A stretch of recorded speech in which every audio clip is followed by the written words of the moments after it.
ایسی زمین جہاں کوئی کھیتی باڑی نہیں۔ ابراہیم علیہ السلام فلسطین میں آباد تھے۔ بی بی سارہ ابراہیم کی پہلی بیوی ان کے ساتھ رہتی تھی۔ بی بی سارہ ابراہیم علیہ السلام کے چچا کی بیٹی تھی۔ شادی کے وقت ابراہیم کی عمر 35 سال تھی اور ان کی شادی ملک شام میں ہوئی۔ ابراہیم اور سارہ نے بہت سے ملکوں کا سفر کیا۔ جناب ابراہیم سفر کرتے کرتے مصر پہنچے۔ فرعون مصر ایک ظالم اور سخت بادشاہ تھا۔ فرعون کے کارندے اپنی سلطنت میں رہنے والے یا سفر کرنے والے لوگوں میں سے خوبصورت لڑکیوں کو اٹھا کر لے جایا کرتے اور بادشاہ کو پیش کر دیتے تھے۔ فرعون اس کے بدلے میں انہیں انعام سے نوازا کرتا تھا۔ فرعون کے فوجی بی بی سارہ کو بھی اٹھا کر لے گئے۔ فرعون برے ارادے کے ساتھ بی بی سارہ کی طرف بڑھا تو اس کا بازو شل ہو گیا۔ فرعون کو احساس ہوا کہ یہ کوئی غیر معمولی شخصیت ہے۔ بی بی سارہ سے معافی مانگی۔ بی بی سارہ نے فرعون کو معاف کر دیا تو اس کا بازو ٹھیک ہو گیا۔ جناب ابراہیم کو بھی وہیں بلایا گیا۔ فرعون نے اپنی غلطی کی تلافی کرنے کے لیے اپنی سب سے ایماندار خادمہ ہاجرہ کو سیدہ سارہ کی خدمت کے لیے انہیں دے دیا۔ بی بی ہاجرہ قبطی یعنی مصر کی رہنے والی ہیں۔ تورات کی روایات کے مطابق بی بی ہاجرہ مصر کے بادشاہ فرعون کی بیٹی ہیں۔ سیدہ سارہ نے ہاجرہ کو ابراہیم کے نکاح میں دے دیا۔ جب 2424 قبل مسیح میں اسماعیل پیدا ہوئے، اللہ کے نبی ابراہیم کی عمر 86 سال تھی۔ اسماعیل سیدہ ہاجرہ کے بیٹے ہیں۔ بی بی سارہ اس وقت تک بے اولاد تھی۔ اللہ کریم نے اپنے نبی ابراہیم کو حکم دیا کہ وہ اپنے بیٹے اسماعیل اور بی بی ہاجرہ کو ریگستان میں چھوڑ آئیں۔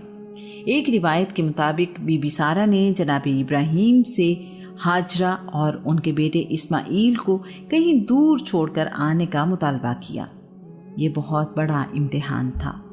اپنے اکلوتے بیٹے کو جو ابراہیم کے بڑھاپے میں پیدا ہوا، اس بیوی کو جو بہت خیال رکھتی تھی اور نہایت نیک تھی، دونوں کو ایسی جگہ پر چھوڑ آنا جہاں دور دور تک کوئی نہ ہو، سوچنا بھی آسان نہیں ہے۔ اللہ کے نبی اس مشکل امتحان سے نہ گھبرائے۔ ایک خیمہ، چند کپڑے، کھجوریں اور پانی ساتھ لیا۔ دور ایک غیر آباد صحرا میں جہاں انہیں چھوڑنے کا حکم ملا تھا لے گئے۔ انہوں نے فلسطین سے جنوب کی طرف 1235 کلومیٹر کا سفر طے کیا۔ اللہ کے نبی اور ان کے خاندان نے اونٹ پر 40 دن سفر کیا تو یہاں پہنچے۔ کیا بی بی ہاجرہ کو یہاں سے واپس اپنے گھر جانے کی کوئی امید ہوگی؟ اندازہ کریں اس صبر اور شکر کرنے والی بیوی کے حوصلے کا۔ بی بی ہاجرہ کی عمر اس وقت 40 سال تھی۔ اللہ کے نبی کے کہنے پر عمل کیا۔ ویرانے میں اپنے دودھ پیتے بیٹے کے ساتھ چلی آئیں۔ صرف یہ پوچھا، آپ ہمیں کس کے سہارے یہاں چھوڑ کر جا رہے ہیں؟ ابراہیم کا جواب تھا، واحد اور مہربان رب کے سہارے۔ بی بی ہاجرہ نے اطمینان سے کہا، ٹھیک ہے، مجھے یقین ہے کہ ہمارا رب ہمیں اس امتحان میں کامیاب کرے گا۔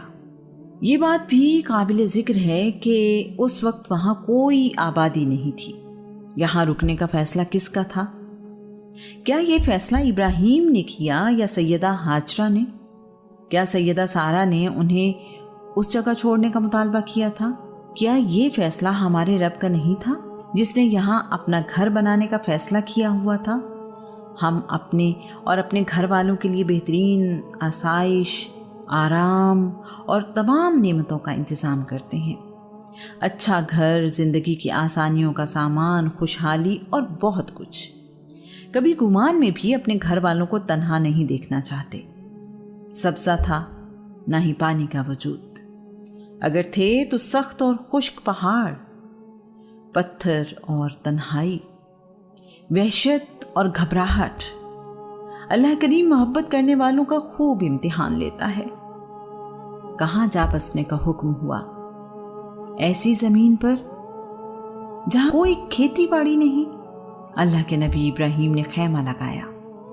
بی بی ہاجرہ اور اسماعیل کو اللہ کریم کے حکم پر یہاں چھوڑا اور واپس فلسطین روانہ ہو گئے۔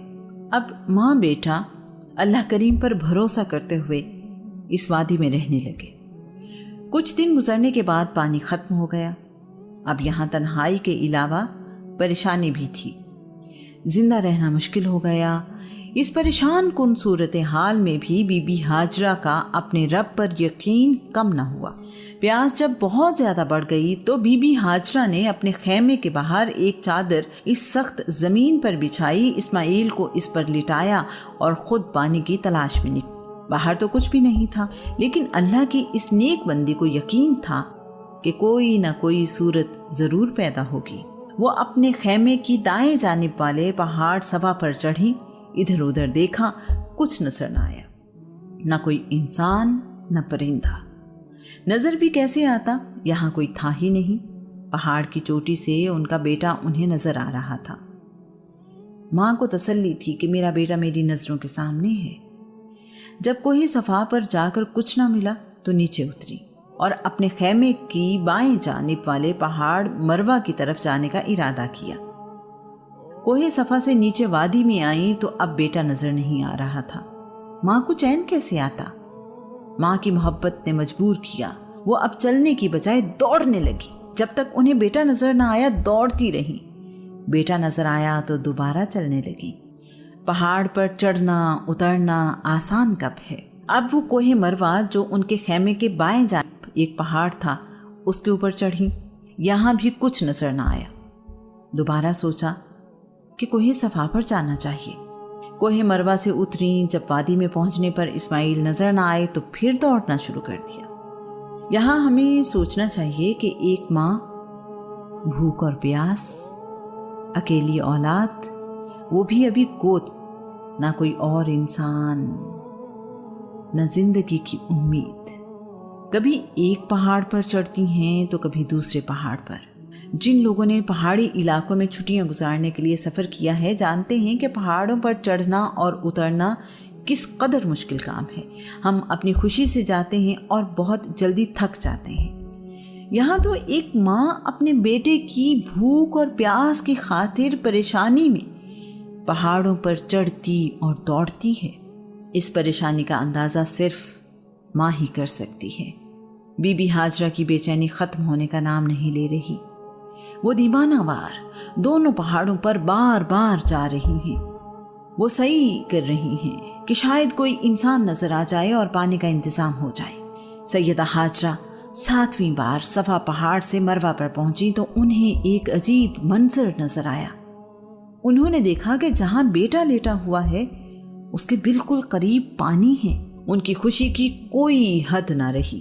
کہیں یہ نظر کا دھوکہ تو نہیں؟ کیا واقعی سخت پتھر کے پہاڑوں میں پانی ہے؟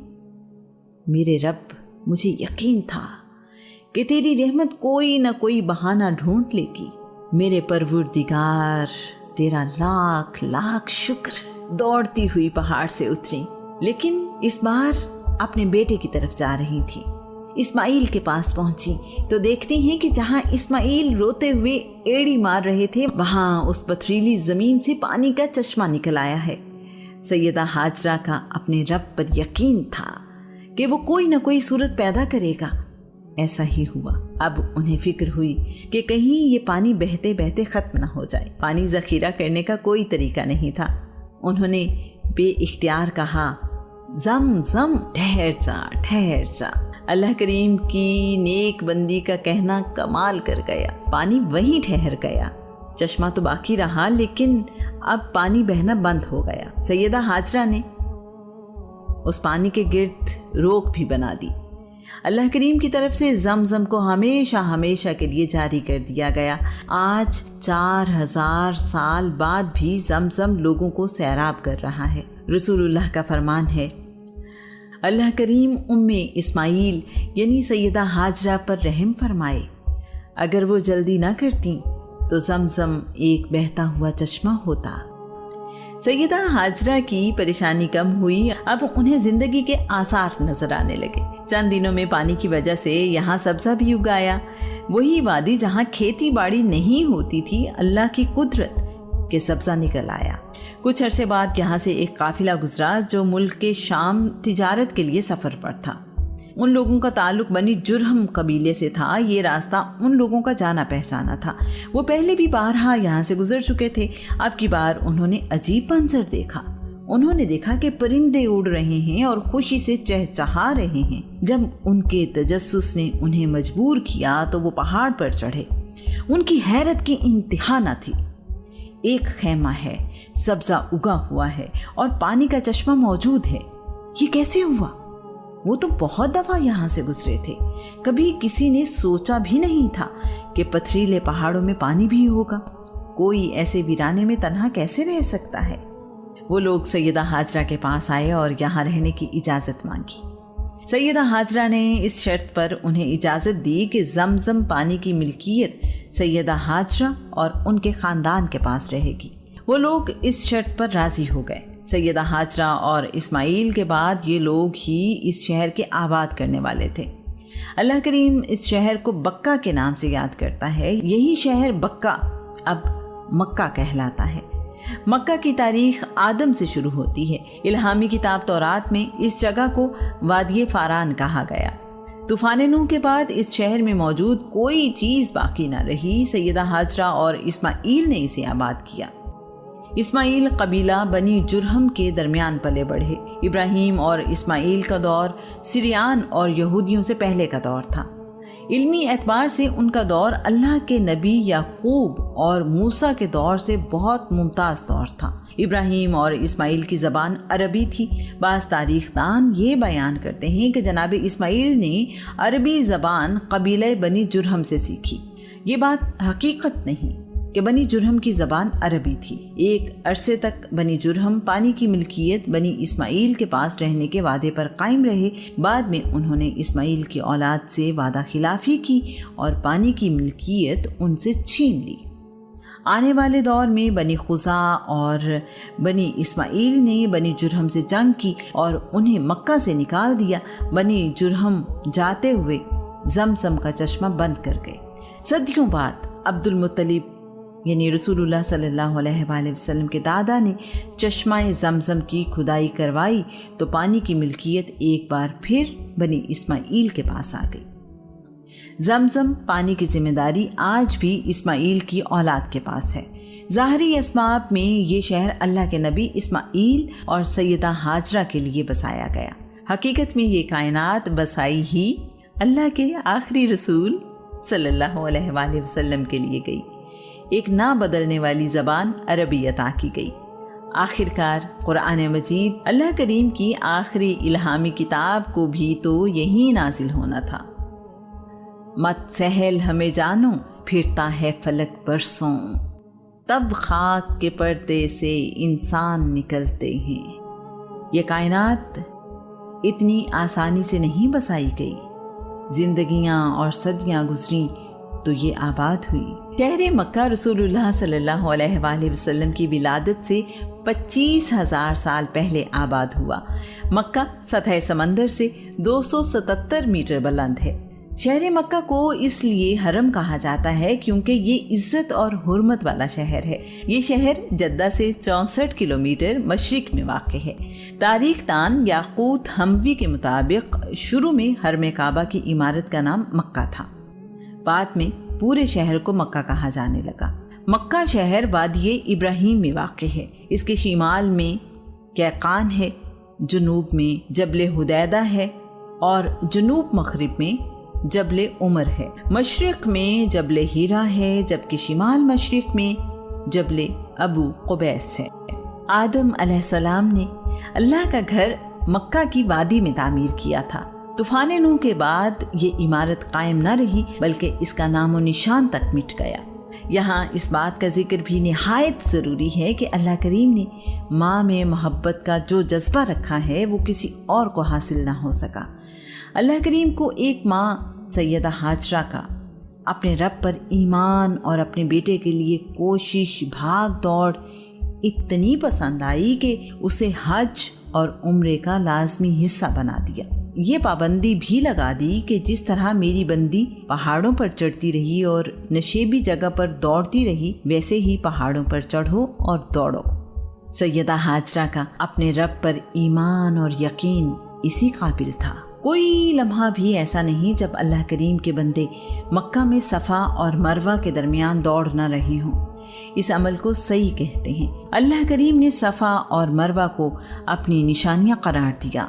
اے ہمارے رب، میں نے یہاں تیری حرمت والے گھر کے پاس ایسی وادی جہاں کھیتی باڑی نہیں میں اپنی کچھ اولاد بسا دی ہے تاکہ وہ نماز قائم کریں۔ ہمارے رب، لوگوں کے دل ان کی طرف مائل کر دے اور انہیں پھل کھانے کو دے تاکہ وہ شکر ادا کریں۔ جب تم پیٹھ پھیر کر چلے جاؤ گے